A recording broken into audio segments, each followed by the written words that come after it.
Nah, guys, kembali lagi di channel Apresitorus, di mana channel ini akan memberikan diri kamu suatu informasi baik dari pekerjaan, asmara, keuangan, serta kehidupan diri kamu secara general. Sebelum saya memberikan suatu informasi dari berbagai aspek yang barusan saya katakan tadi, saya juga mengingatkan kepada teman-teman, informasi yang saya berikan terhadap diri kamu bukan suatu acuan untuk kamu ambil dan untuk kamu terima. Saya hanya bisa memberikan diri kamu suatu informasi berdasarkan kartu yang saya pegang ini. Diri kamu hanya bisa berencana terhadap kehidupan kamu, akan tetapi di balik dari informasi dan perencanaan tersebut, lagi-lagi yang menentukan adalah Sang Pencipta. Sebelum saya mengambil satu persatu kartu yang saya pegang ini secara acak, saya juga mengingatkan kepada teman-teman, apabila ketemu dengan channel saya, agar menekan tombol subscribe-nya dan menyalakan loncengnya, supaya next video saya lebih semangat untuk memberikan suatu informasi baik terhadap kondisi energi kamu, manusia yang selama ini kamu prioritaskan, serta pihak ketiganya.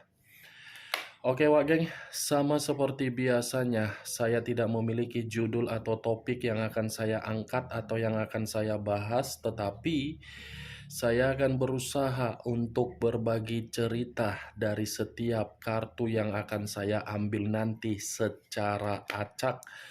Apakah cerita di balik dari kartu tersebut akan memberikan suatu gambaran yang bersifat positif atau kebalikannya? Kita langsung saja.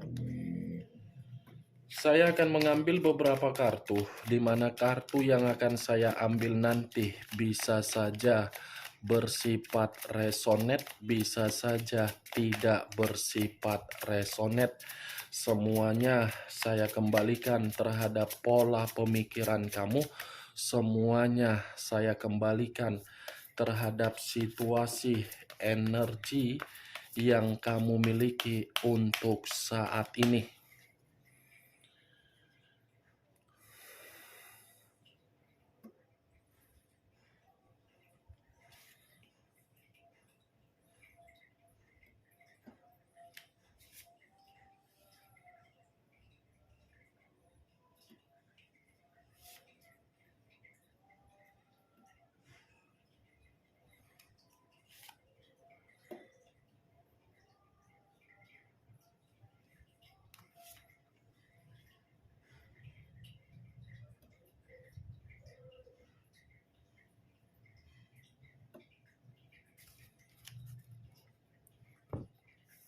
Nah, guys, di depan saya ini sudah ada beberapa kartu yang sudah saya ambil secara acak satu persatu dari tumpukan kartu yang saya pegang tadi. Apakah informasi atau cerita di balik dari kartu yang ada di depan saya ini akan memberikan suatu gambaran yang bersifat positif atau kebalikannya? Kita langsung terhadap kartu pertama. Muncul kartu ini. Sekali lagi saya mengatakan, muncul kartu yang saya pegang ini.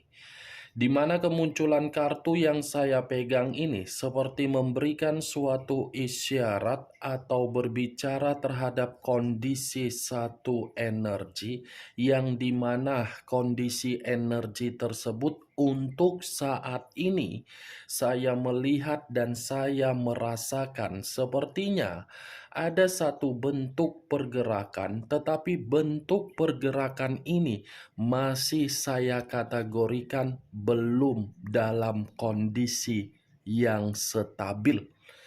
Kenapa saya mengatakan belum dalam kondisi stabil?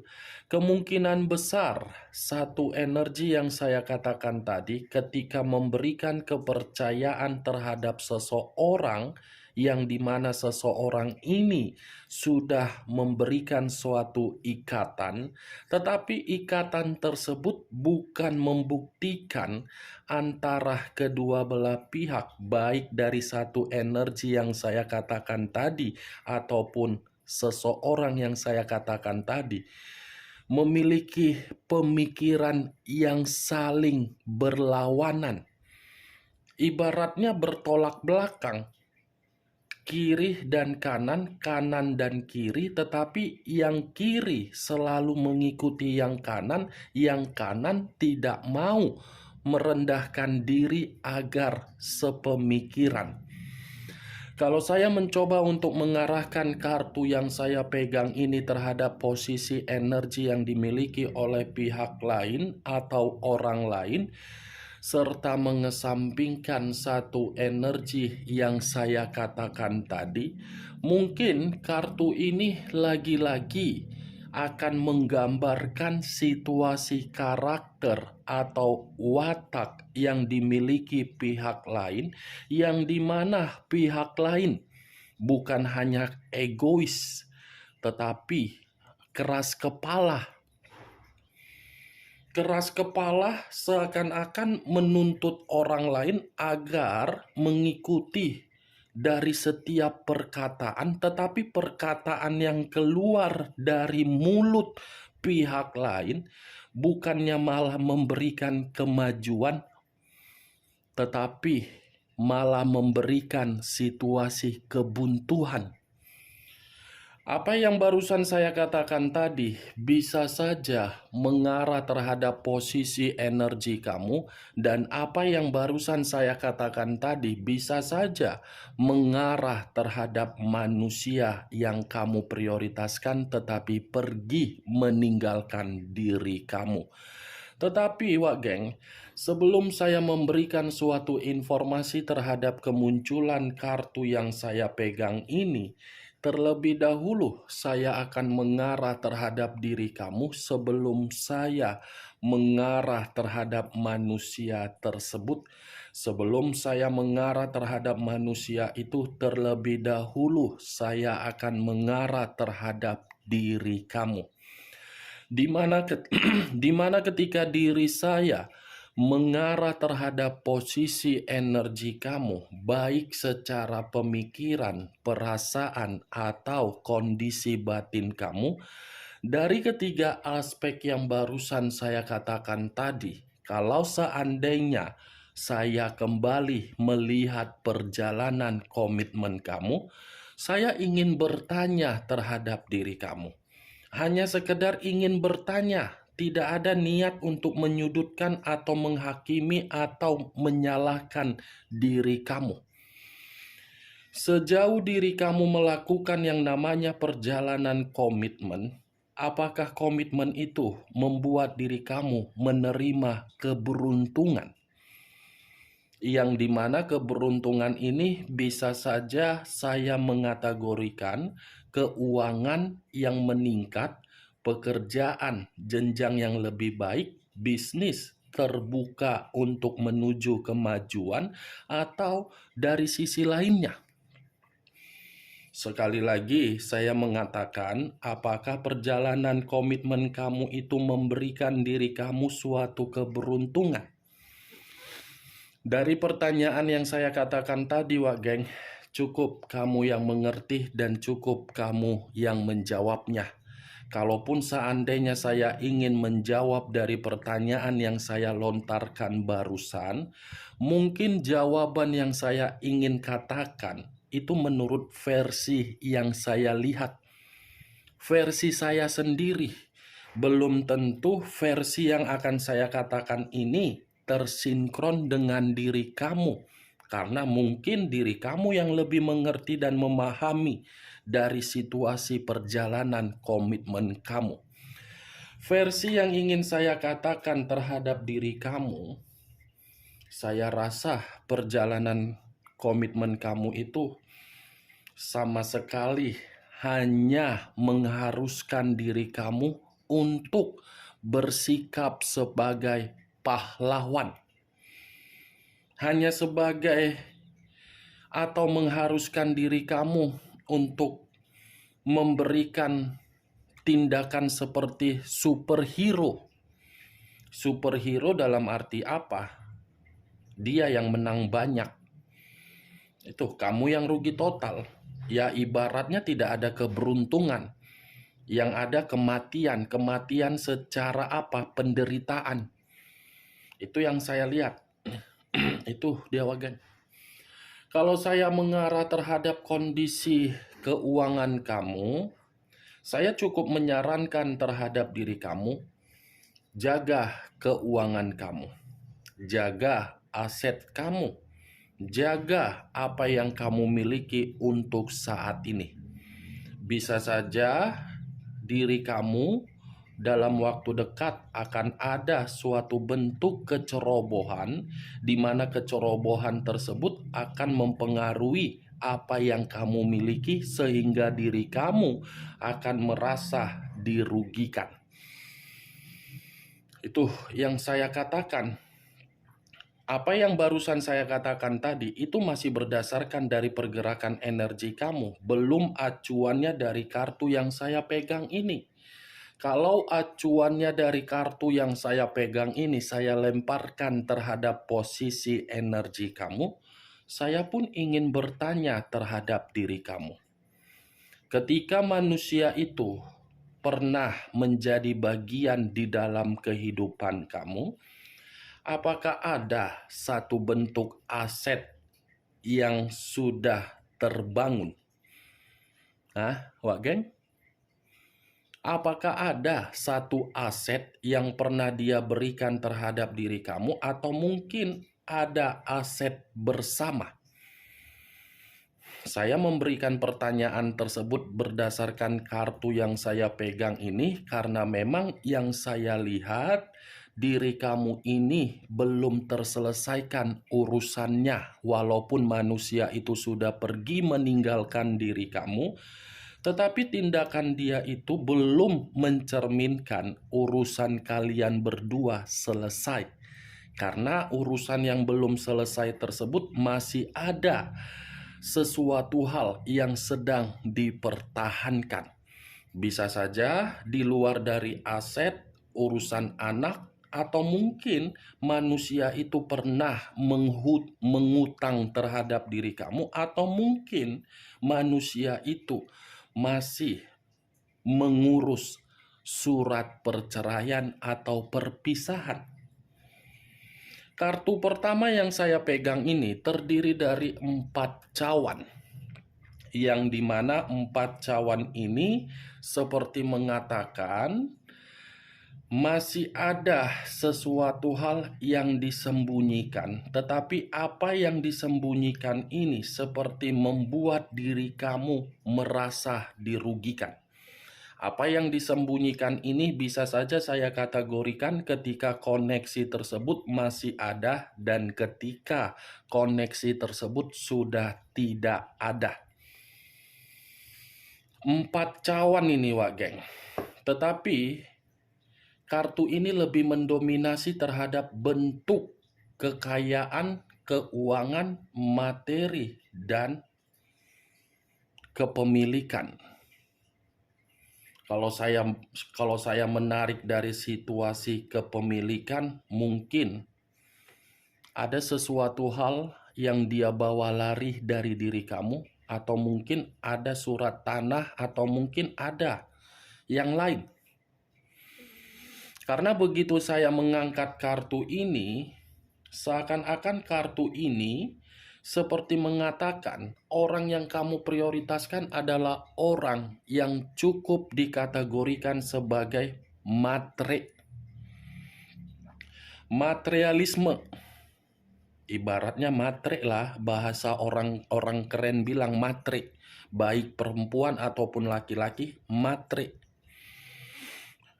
Apa sedikit duit. Ketika melihat duit, ketika melihat kekayaan, matanya langsung hijau. Begitu tidak mendapatkan bentuk keuangan, matanya seperti mata iblis yang ingin menerkam diri kamu. Kapan diri kamu ini memberikan keuangan agar matanya berubah menjadi hijau? Matre yang kamu prioritaskan. Kalau tidak matre, ya mungkin kepuasan. Ada dua kemungkinan. Kalau tidak duit, kepuasan. Itulah orang yang kamu prioritaskan. Tetapi yang ingin saya katakan terhadap diri kamu, mulai saat ini, coba belajar untuk pelit mengeluarkan keuangan. Kendalikan keuangan kamu agar bisa stabil. Jangan terlalu boros, ya. Apa sedikit uang, apa sedikit beli ini, apa sedikit beli ini. Jangan. Boleh loh pelit. Ya, Pak Geng. Jangan lakukan lagi keborosan kamu di masa lalu. Itu dia. Kalau saya mengarahkan kartu ini terhadap posisi energi manusia tersebut, saya rasa kartu ini mengatakan koneksi yang terbalik. Keterbalikan dari apa yang saya katakan ketika saya mengarah terhadap diri kamu. Kenapa saya mengatakan hal tersebut? Saya rasa manusia ini cukup sembrono untuk mempergunakan keuangan dia. Di mana kesembronoan dia itu lebih baik ini manusia membuang keuangan dengan pengeluaran yang tidak penting. Ketika pengeluaran yang tidak penting dikeluarkan, yang penting dapat kenikmatan. Dia seakan-akan tidak mementingkan seberapa besar pengeluaran yang dia keluarkan. Yang dia pentingkan bagaimana secara nafsu, secara gairah, secara seks bisa terlampiaskan. Makanya tadi saya mengatakan kartu ini memberikan gambaran dari karakter manusia itu yang sembrono untuk mempergunakan keuangan dia. Tetapi di balik dari kata sembrono, kartu ini pun seperti mengatakan manusia itu tidak memiliki suatu bentuk tabungan yang bisa menjamin manusia tersebut memiliki kebutuhan sesuai dengan keinginan dia saat ini. Boro-boro tabungan. Situasi dia seperti situasi orang yang ketakutan ketika melihat isi rekening, isi saldo, isi GoPay, isi Dana, isi OVO. Semua ketakutan membuat diri dia justru saldo yang dia miliki malah meminta maaf terhadap diri dia karena saldo tersebut tidak lagi berbicara stabil. Itulah tingkat kesembronoan dia. Kesembronoan dia membuat diri dia miskin. Muncul kartu The Devil. Saya tadi mengatakan situasi kepuasan secara nafsu dan gairah. Begitu saya mengangkat kartu kedua, yang keluar adalah kartu The Devil. Seperti membenarkan ucapan yang saya katakan tadi, yang dimana kemunculan kartu The Devil ini lebih mendominasi terhadap hubungan perzinaan dia. Hubungan yang dimana perzinaan tersebut membuat manusia itu ketergantungan secara 100%, di mana ketika dia ketergantungan secara 100%, manusia itu menerima penyakit secara keuangan, menerima penyakit secara mental, menerima penyakit secara batin, di mana batin tersebut tidak bisa mengendalikan koneksi secara pemikiran. Ya, lagi-lagi saya akan mengatakan manusia itu adalah manusia dajjal, iblis. Sudah sepantasnya kan manusia itu hilang dari permukaan di depan wajah kamu. Karena manusia ini kalaupun ketemu sama kamu, pasti ujung-ujungnya kalau tidak berbicara keuangan, seks. Itu dia, geng. Muncul kartu Eight of Cups, terdiri dari 8 cawan. Kalau saya mencoba menarik satu cawan dari ke-8 cawan yang barusan saya katakan, Satu cawan yang saya tarik ini seperti mengatakan keluarnya kartu The Devil, seperti mengategorikan manusia itu seperti orang yang penuh dengan kekecewaan, seperti orang yang tidak bahagia. Ya, bagaimana mungkin bisa bahagia? Orang kepuasan, nafsu, ketidakbahagiaan tersebut mengarah terhadap munculnya kartu koin ini. Kalaupun saya mengatakan kecewa, lagi-lagi kekecewaan tersebut mengarah terhadap kartu koin ini. Itu Dewa Geng. Luka terjadi, kekecewaan terjadi, ketidakbahagiaan terjadi, situasi yang membuat diri dia seperti meminum racun terjadi akibat dari perzinaan yang selama ini dia lakukan, aib yang selama ini dia lakukan. Muncul kartu Justice. Unsur udara berlambangkan 3 zodiak. Aquarius, Gemini, dan Libra. Kalau saya mencoba untuk mengesampingkan ketiga zodiak yang barusan saya katakan tadi, keluarnya kartu Justice ini seperti mengatakan kondisi diri dia, kondisi di luar dari dugaan kamu. Kamu jangan mengira dan jangan menganggap ketika diri dia lebih mementingkan kepuasan dia tersebut membuat diri dia itu bahagia. Tidak, ini kartu karma. Kalau saya satukan di dalam kartu The Devil, penyakit yang saya katakan tadi sedang terjadi terhadap manusia itu yang dimana itu adalah bentuk karma yang harus dia jalankan. Bukan hanya karma secara penyakit yang harus dia jalankan. Karma ini pun berbicara dari bentuk kekecewaan kamu, dari bentuk luka kamu, dari bentuk batin kamu yang menjerit. Ini manusia terlalu banyak menikmati situasi perzinaan, ujung-ujungnya ini manusia dicemooh oleh berbagai orang. Itu hidup dia tidak stabil, hidup dia tidak seimbang, terutama dari kondisi keuangan ataupun kesehatan. Muncul kartu The Emperor.